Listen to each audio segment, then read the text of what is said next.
Welcome to the Miracles and Wellness Podcast. I'm Clarissa Booker, your holistic health coach and beauty expert. I know how stress can derail your well-being as an entrepreneur. I'll be sharing simple strategies to reduce stress, ditch stress eating, and replace other habits while energizing your day by incorporating more plants onto your plate. With small shifts that can boost your health, happiness, and productivity. Whether you're seeking guidance with weight loss, stress release, or just a moment to recharge, I invite you to join me. Let's optimize your wellness path. So be open to receive because I believe that miracles are for everyone. Let's go. Hey there, friend. How are you doing today? Today, we're going to talk about a topic that affects so many of us, all right? Stress and its impact on our weight. Now, a lot of times we think about stress, it's just a mental and emotional experience, but we know that it has real physical effects on our bodies, including how we can manage or gain weight. So today we're going to talk a little bit and explore in stress effects on our hormones, our appetite, and our sleep. So I'm sure you've heard of cortisol, which is our body's main stress hormone. And when we're under stress, cortisol levels rise to help us deal with the situation. But what happens when stress hormones become chronic, when we're super stressed all the time, right? Our cortisol levels can remain elevated for long periods and our body starts to suffer, right? Sometimes you feel you'd be like, you're ready to shut down. You'd be like, I cannot deal with this anymore. So when it's elevated, it's going to interfere with our sleep, increase our appetite, and even make us crave foods that are high in sugar and fat. That's when we want all those yummy comfort foods and it's really heavy sometimes. And we just feel like reaching for that. If you're stressed, you might not be opting for the healthier choices in that moment. One great thing to do is just to get a best practice to keep certain foods in your home, right?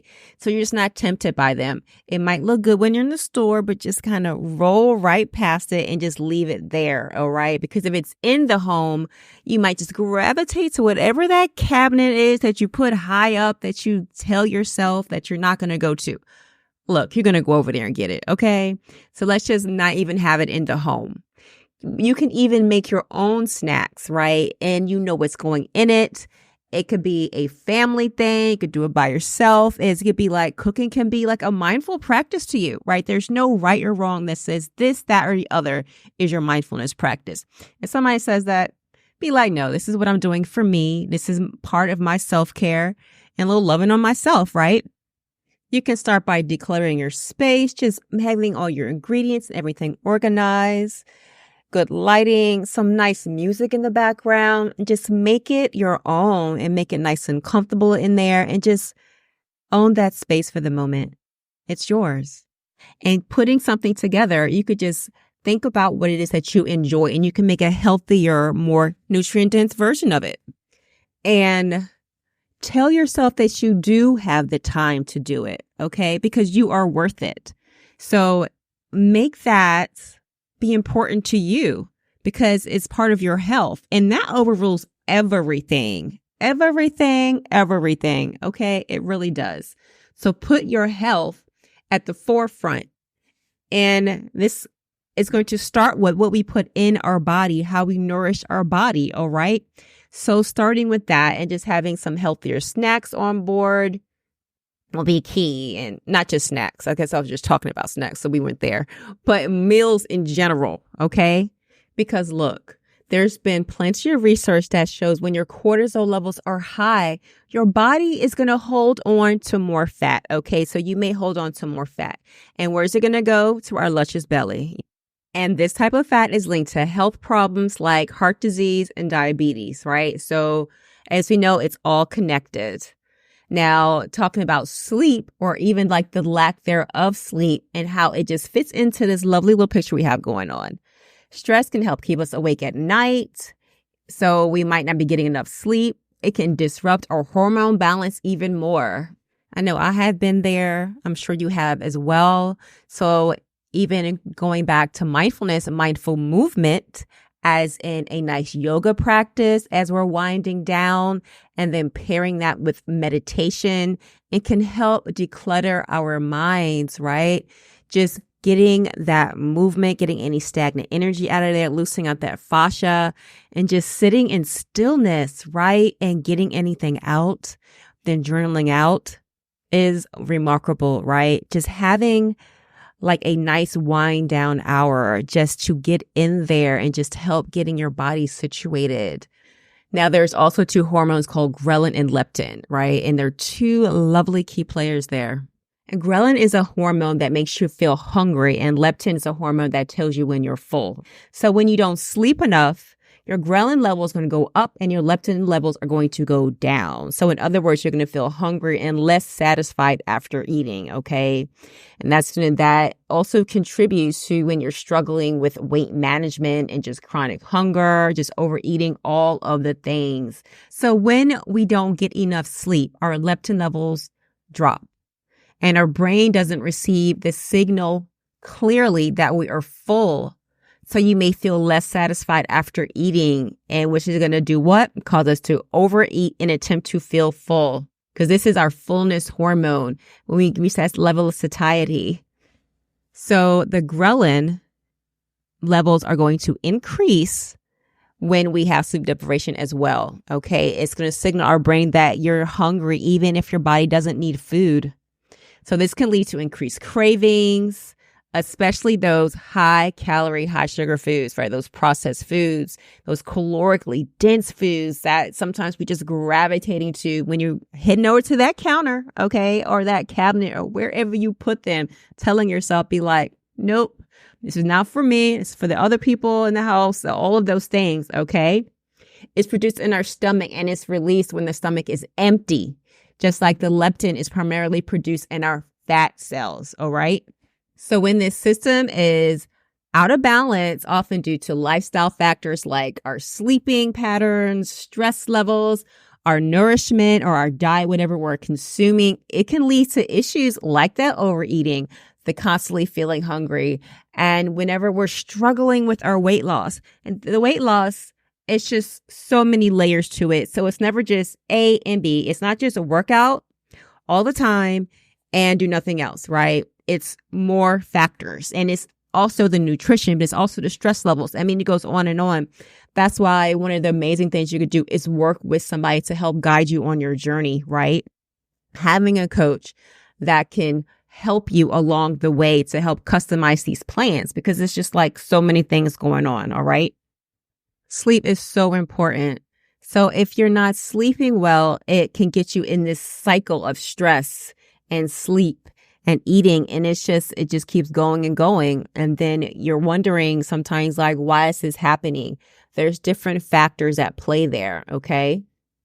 Which is another thing why meal prep and batching is excellent, right? If any of the things, it's a habit that you should take with you. Because if the food's already prepared, then it's going to be there. Then it will be less likely to grab the other foods that's in the house or run to the store or get the takeout, right? Because if you have it batched up and it's prepared and you're ready to go, be like, you open it up, eat it, plate, microwave, cold, however it is done, all right? But if it's prepared and waiting for you, it just takes something out of the process. It just helps your mind feel more at ease and you don't have to go into overload, all right? 43% of adults saying stress has kept them up at night, and 38% of adults admit to stress eating, right? Which is the high calorie, the processed foods. So stress-induced insomnia is real. So what do we have here? Stress causes your cortisol levels to rise, which can lead to your increased appetite and leading in eating less nutrient-dense foods, all the processed foods. Then the weight gain itself can cause more stress, whether it's physical discomfort, concerns about your health, and then it just starts to cycle all over again, right? That stress eating is something, isn't it? Okay, so let's start with some simple steps to help adjust and break this cycle, all right? Focusing on our sleep. Creating a calming wind down hour, some good sleep hygiene, turning off screens an hour before bed, blue lights, some gentle yoga or some mindful movement there, guiding meditations to help you relax. Or you could just put on some serene music, white noise, even nature sounds. All of these things can just help decrease your senses and help you. Some herbal teas, right? Non-caffeinated, of course.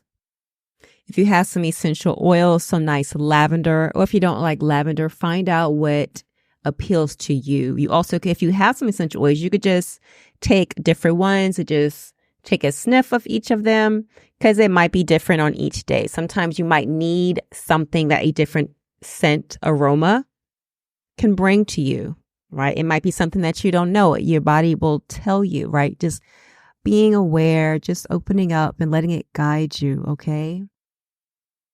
And also with your meditation, you could use some imagination in there and envision yourself going into a sound sleep, right? Just bringing it in and just having your emotions in sync with that, right? Bringing joy and happiness to this vision that you see yourself going into a sleep state, not waking up, sleeping through the night, and just bringing it in so that it feels real, right? And just having yourself engulfed in this vision that you're doing in your meditation. And you could still have your music playing.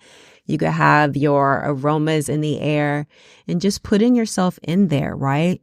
Putting all your worries away. You could also have a vision where you're just putting your worries out into a box and just shifting the box off with your worries into a safe place and letting it go into the universe, right? Giving it to God to handle it so that it's not there, right? Telling yourself that you're sleeping peacefully through the night, that you're going to wake up refreshed and just feeling yourself in this, right?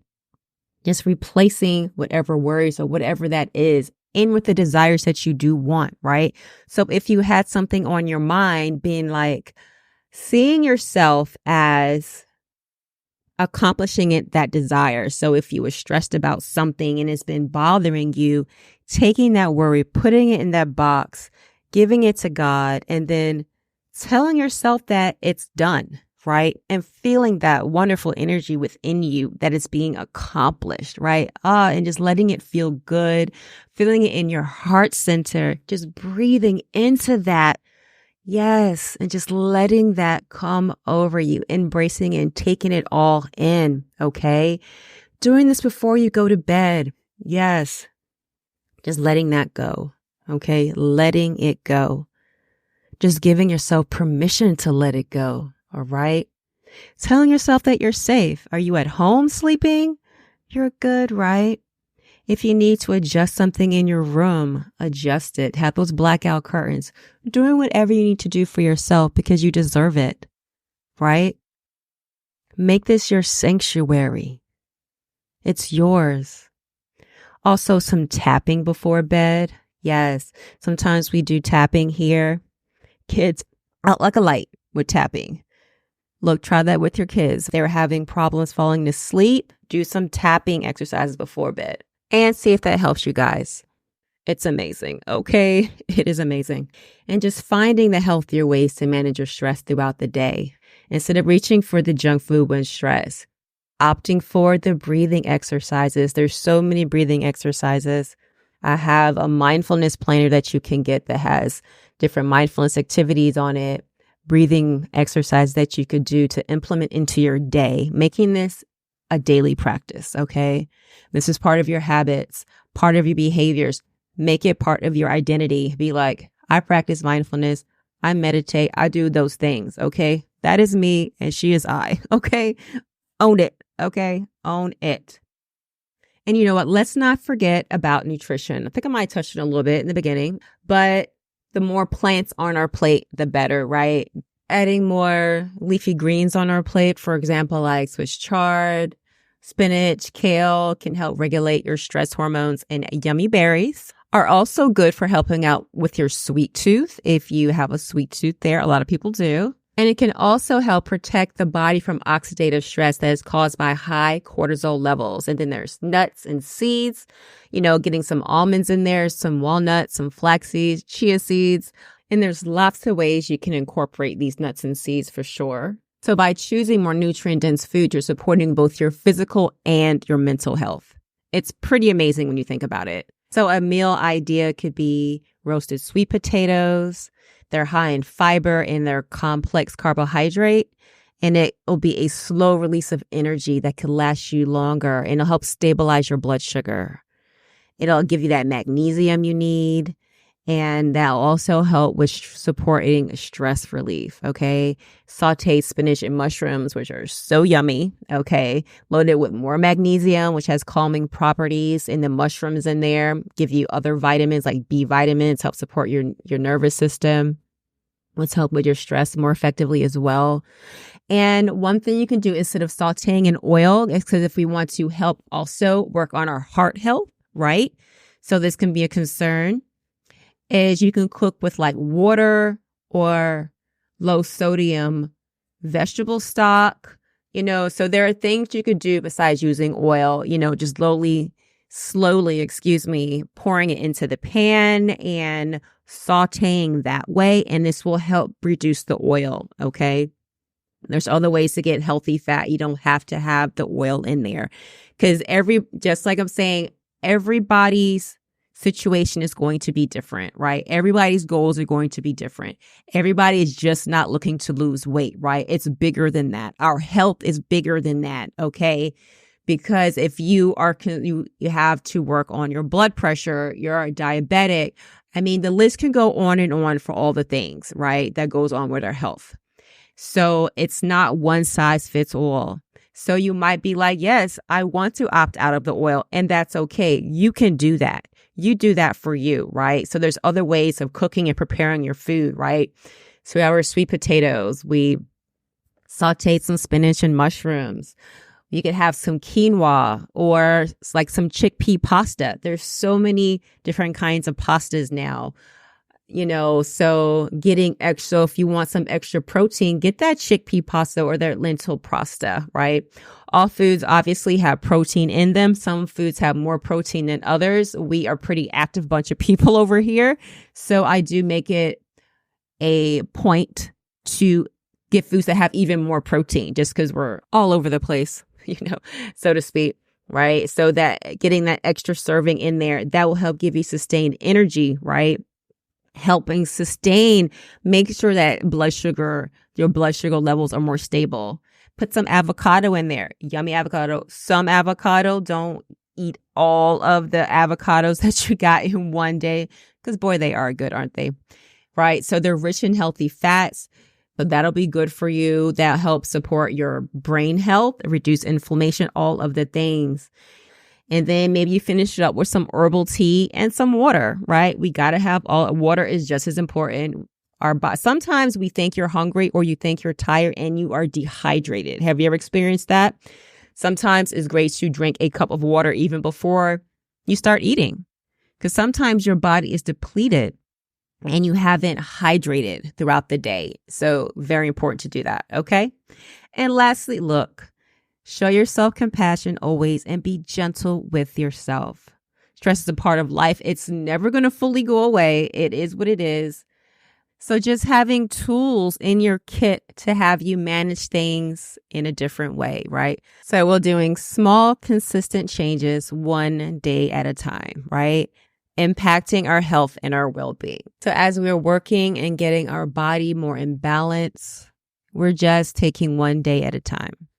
All right. So I hope you enjoyed this episode. Please feel free to share it with others and download that mindfulness planner. Until next time.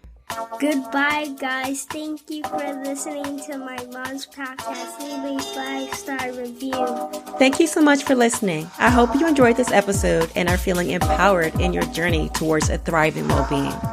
Also, share this episode to someone you know this will bless, as that's how we spread the message. And don't forget just to take 30 seconds to leave a written review on Apple Podcasts by scrolling down the show page and clicking write a review because it also helps us grow. I appreciate you taking the time to show us support.